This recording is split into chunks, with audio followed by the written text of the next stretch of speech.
Hello everyone and welcome back to another video. So today we're going to be discussing Eternal Crusade, and we're going to be discussing the information which was released from the Twitch live stream. Now my friend Halcyon has put all this information together. He's got a thread. If you go down in on this video, if you go to the description of the video, there is a link to the actual information I'm going to be reading to you chaps from.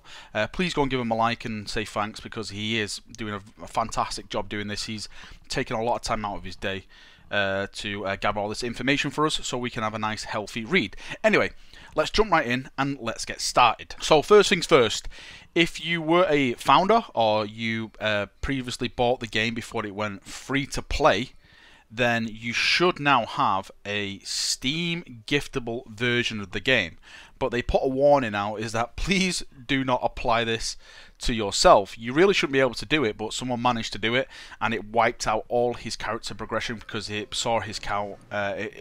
It saw him basically making a new account. So make sure you actually gift that to someone and don't try and use it on yourself. That's just a warning they actually gave at the start of this stream.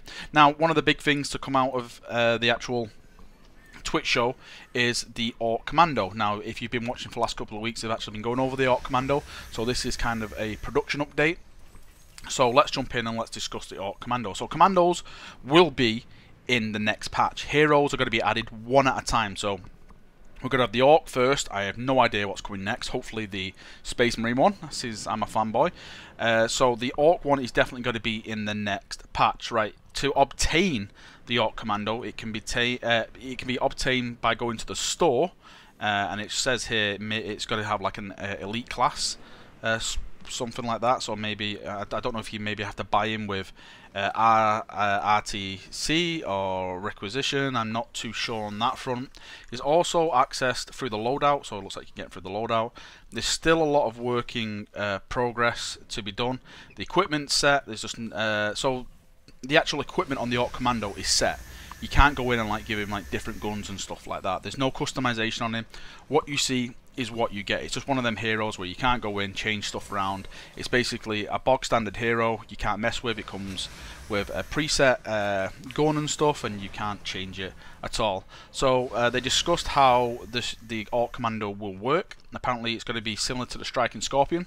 So if anyone knows how the Striking Scorpion works, if you stand still you go invisible, and then once you start moving you become less invisible. So the slower you go, the less invisible you become and stuff like that. So it's basically going to be like Strike from the Shadows kind of thing, and to be completely fair, these things annoyed the balls out of me, so these should be a huge headache when they come.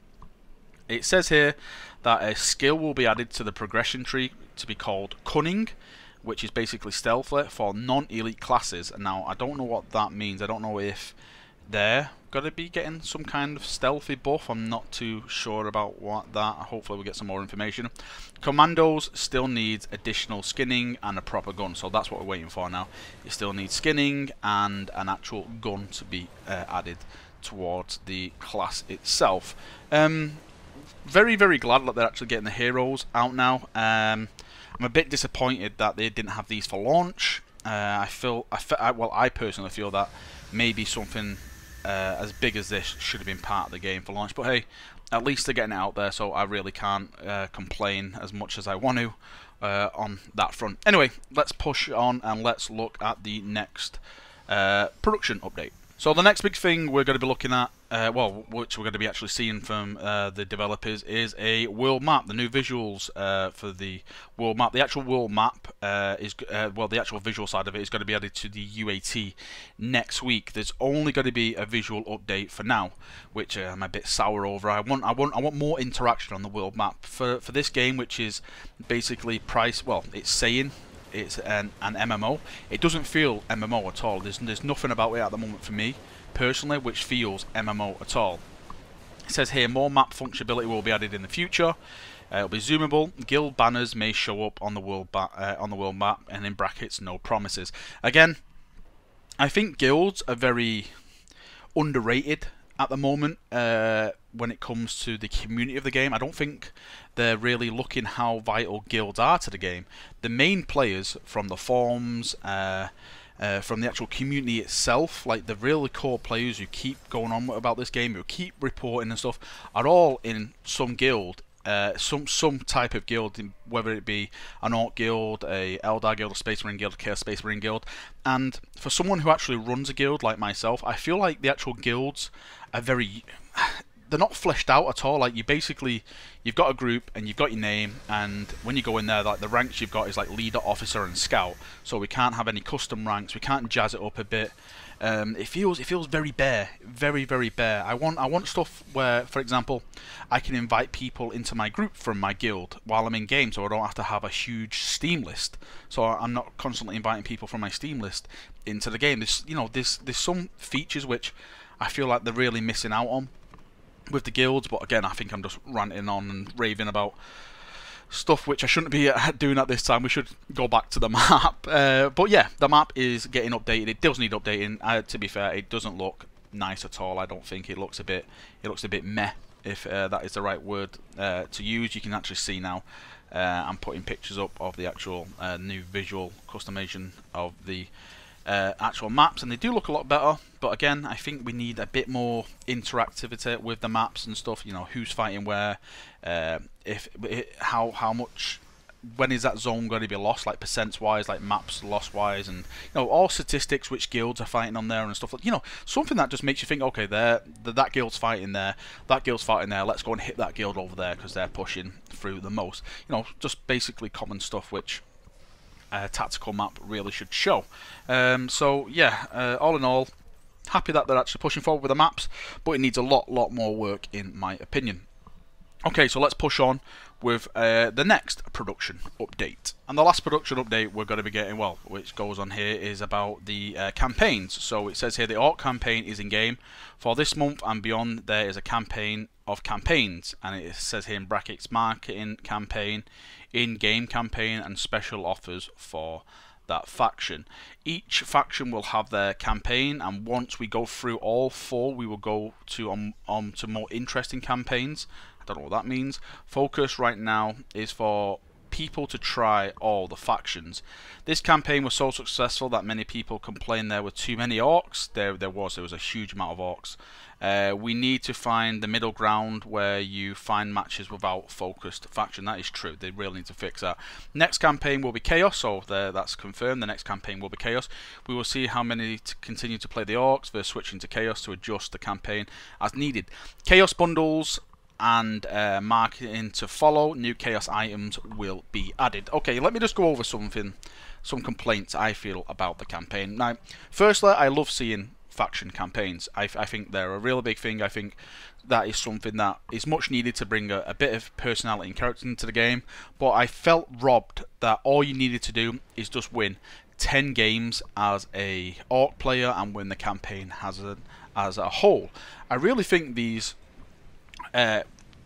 campaigns focusing on factions should have a lot more in them. For example, I think you should have objectives within the campaign. For example, maybe you need to win 3 fortress maps. Maybe you need to win that map, like a certain map. Maybe you need to kill a set number of players. You need to destroy a set number of tanks. Stuff that actually makes you work in the game instead of just logging on thinking, okay, I'll just play 10 games, okay, I've won 10 games, then that's it, that's me done, that's me finished with the Orc faction. It felt very bare again. It just felt something that was pushed out just to say, okay, here we go, if you complete this, you win a piece of armor. I was very much let down by it, which is a shame, because I've been waiting like for the factions campaign stuff for quite a while, but it was just the same old stuff. It just didn't do anything to me at all.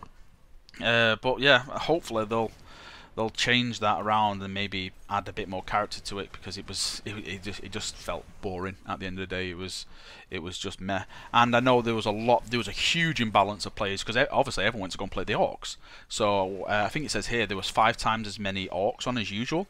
I remember logging on in the morning and the Orcs had basically mapped every faction. They just obliterated them. Now I refused to play Orcs during this because I felt that I wanted to try and combat the Orcs as a proper Space Marine player, so I refused to play the Orcs. I was like, you know what, I'm logging on and I'm battling the Orcs. I'm not switching factions just to win some shiny shoulder piece and stuff. I want to try and fight these orcs as best as I can and hold them back, but the numbers overwhelmed us and we couldn't really do anything against that. So it says here as well, I just went over it, chaos bundles and marketing to follow.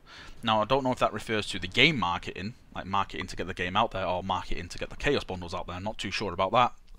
And new chaos items will be added, so it'll be kind of fun to see what the chaos stuff gets in the future. Okay, let's push on to some of the other stuff which was mentioned in the Twitch show. So balance changes is something that was discussed during this Twitch show, and I'm quite let down really that it was only so small about the balance changes, because I feel there's a lot of stuff that needs to be balanced in this game. But they basically stated that one round of changes in the next patch to LOADDUT vehicles. They're changing the acceleration of the lateral movement, in brackets that is strafing. LOADDUT tanks currently have the same acceleration strafing as the acceleration going forward, so they will be slowed down to give people time to get out of the way and stuff like that. I know that was a huge problem a lot of people were experiencing. I remember playing LOADDUT, and I think I got like nearly 30 odd kills just by going around driving an LOADDUT tank. I wasn't even shooting, I was just driving around because you're just swatting people out the way. Like people who are trying to get to me, put metal bombs on me, you just move them an inch and they just die and fold. It was quite funny. It was heretical, but it was quite funny. So that is something that's going to be changed with the balance changes. I'm kind of upset that the Orc Cannon is not mentioned on here a lot, because I know there's been a huge discussion about the Orc Cannon. Now I know Orc players will say, why nerf the Orc Cannon? I'm sorry, something that one-shots a veteran, let's say, I'm speaking at the veteran class, should not be in game. It should be taken out. I know I am a plasma cannon whore, and pre-plasma cannon patch, the plasma cannon was basically like the Orc Cannon. I think the Orc Cannon's a bit more lethal now, to be completely fair. But yeah, you know, I was a bit upset when it got nerfed, but hey, I understood it was basically a lethal killing device, and when you're going up sometimes against a full team with just cannons, it is just absolutely a slaughter. You just can't move because the AoE, the splash damage of it, just kills everything in sight. It just obliterates everything. So I'm hoping we get some information about the changes with that weapon soon. I know Noah is looking at it. I sent him a message about it saying, hey, what's going on with this Orc Cannon, because there's a lot of, like I said this before, there's a lot of discussion on it, and they said they were going to take a look at it, so it would be interesting to see what they find on the statistics with that. Some statistics from the stream: 55% more RTC items purchased, 62% more transactions than before.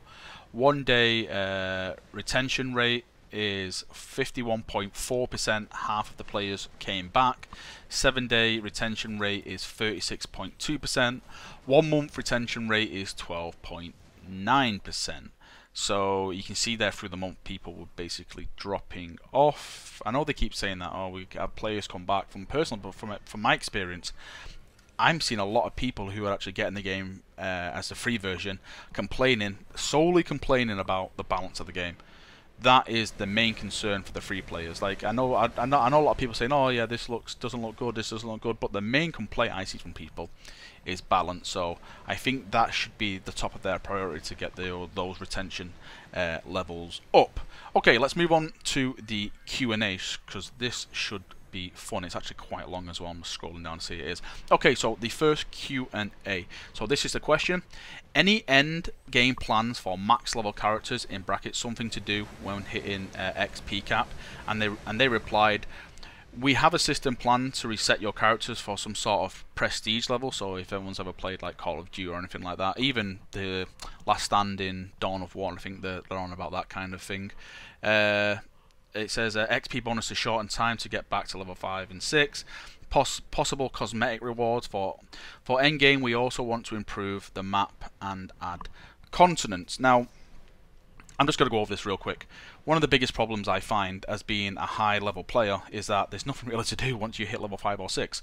I've unlocked everything, and now what? I just play the game. There's nothing there to keep me playing the game. Only my actual love for the game, and for people who are not connected to this game as much as I am, I can see why they're leaving the game, because what's the point? You know, they've made a level 5, a level 6 character, and they've left. There's nothing there really rewarding them.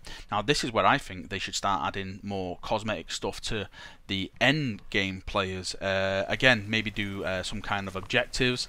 Maybe for something mad, like get 20,000 kills in a year, and you get something. You get a shiny cloak, or you get like a nice different helmet. So you can see these people on the battlefield and think to yourself, wow, that guy's completed that objective. He must have been playing this game for some time. He is a veteran. Instead of just seeing, okay, a level 5 guy, okay, that's it. He's reached level 5. It's not really. I feel like it's a bit of a letdown, really, at the end game at the moment. There's really nothing there to keep you playing the game, just basically your love for the game. So kind of disappointed with that at the moment. Hopefully they'll fix that very, very soon. Is the Servo Skull HP still being looked at? Current HP is 500 with a small hitbox. That's more than a Marine and double of any of a deployable.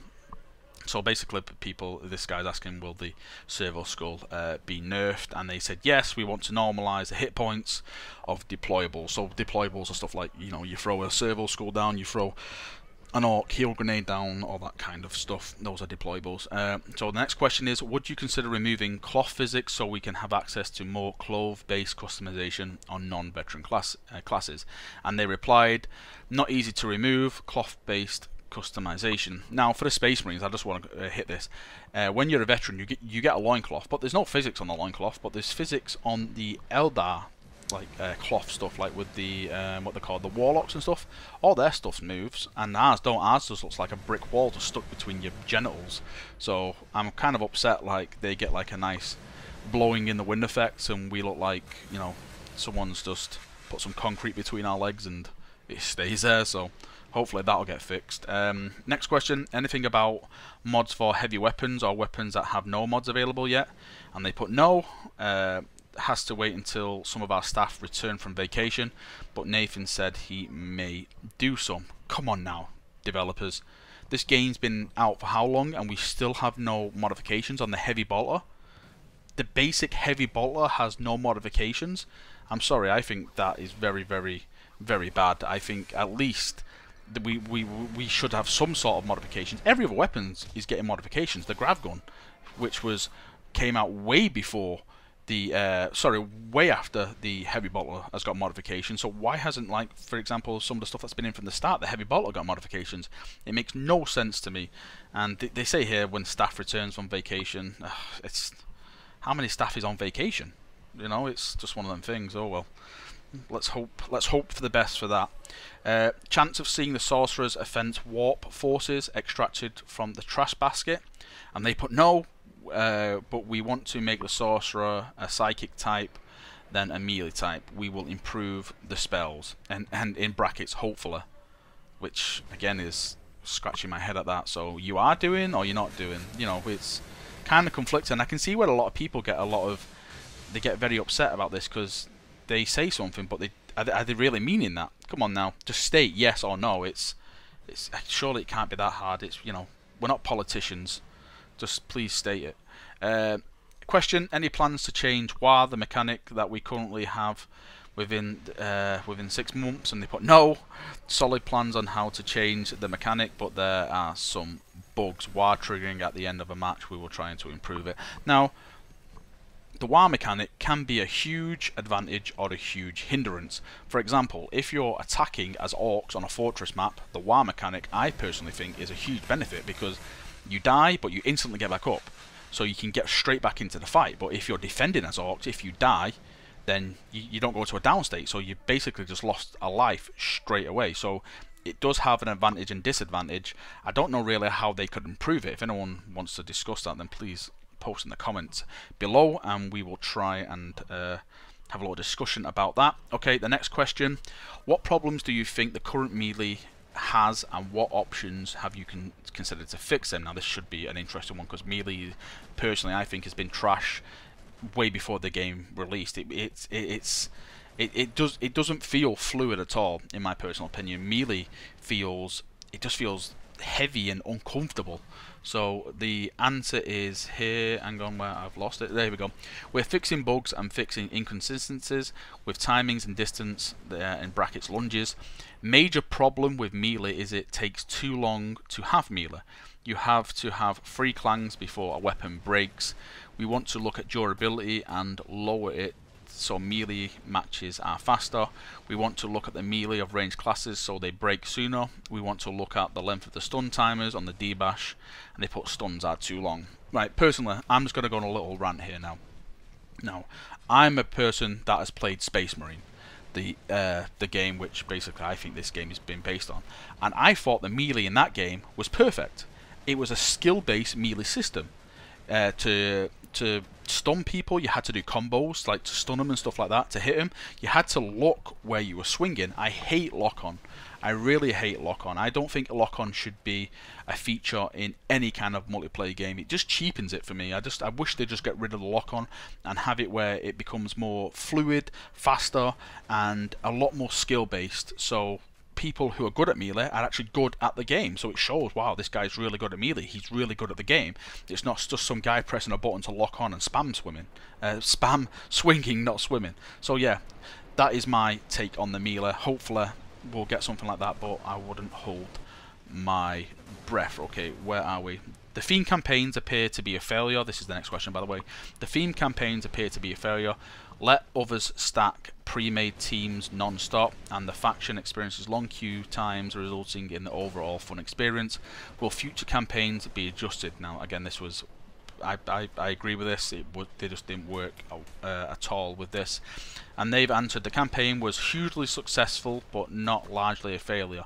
I have to disagree with that. I don't think it was successful. Maybe it's successful stats-wise, getting loads of people on, but as a game-wise, it was completely broken. It was just broken. You know, for people playing the Orc faction, I've heard people waiting 40 minutes to get into a game. Absolutely stupid. Will future campaigns... Oh wait, here we go. Campaign model will be the same for the future campaigns, but they will probably be shorter. The focus of these campaigns is to get a lot of people playing the faction. We can look into queuing and the time to get into matches. So basically, nothing's got to change on that front. If anything, they're going to shorten it, but they're going to go down with the same plan they have, which again is got to give me a headache when they get to Space Marines, because how long am I going to be queuing to play a bloody Space Marine? Let us see. I'll have to make a video on that. Right, okay, next question. Will the servers be improved to reduce warping?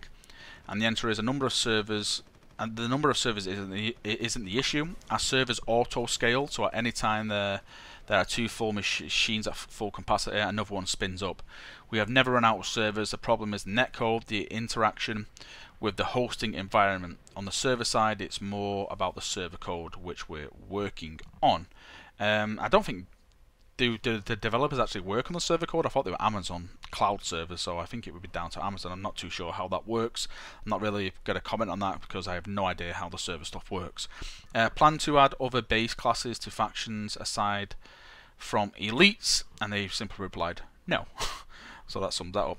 Will the functionality of the world map give abilities to search for matches on Pacific maps? And they put sure, we will have that. It's a good idea. Which is, again, I agree. I think that is a pretty good idea. Let me scroll down.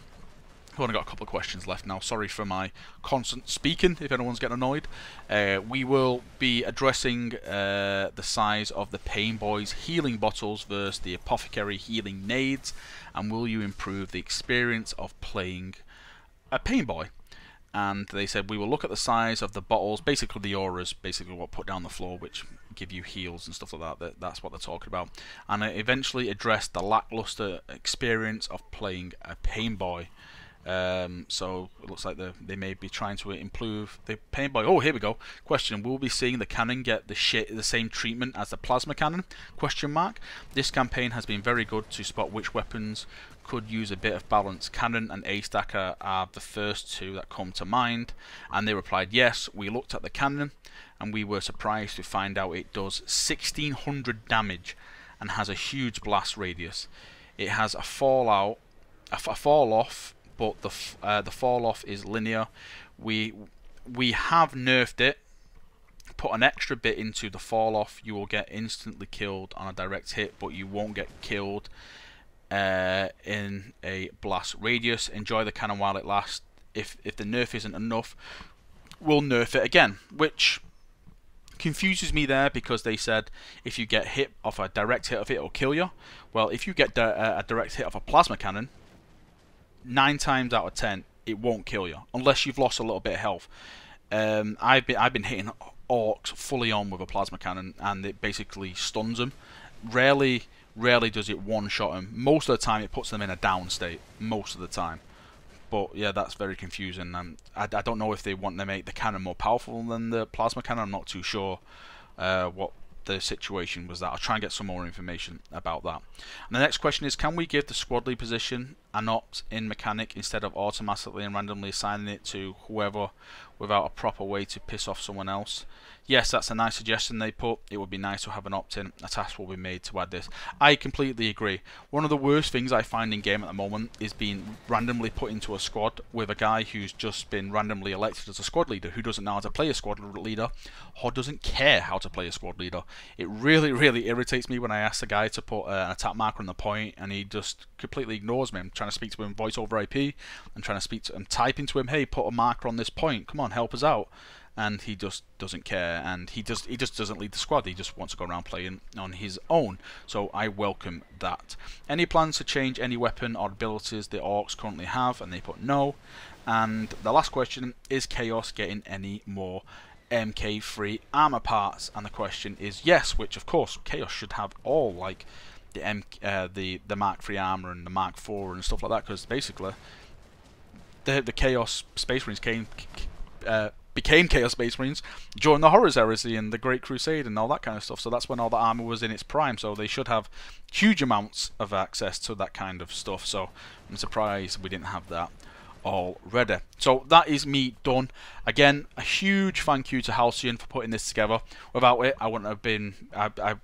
This video wouldn't have been made possible. So please, like I said, go in the description, click on the link, and go and thank him for his glorious work to the Emperor.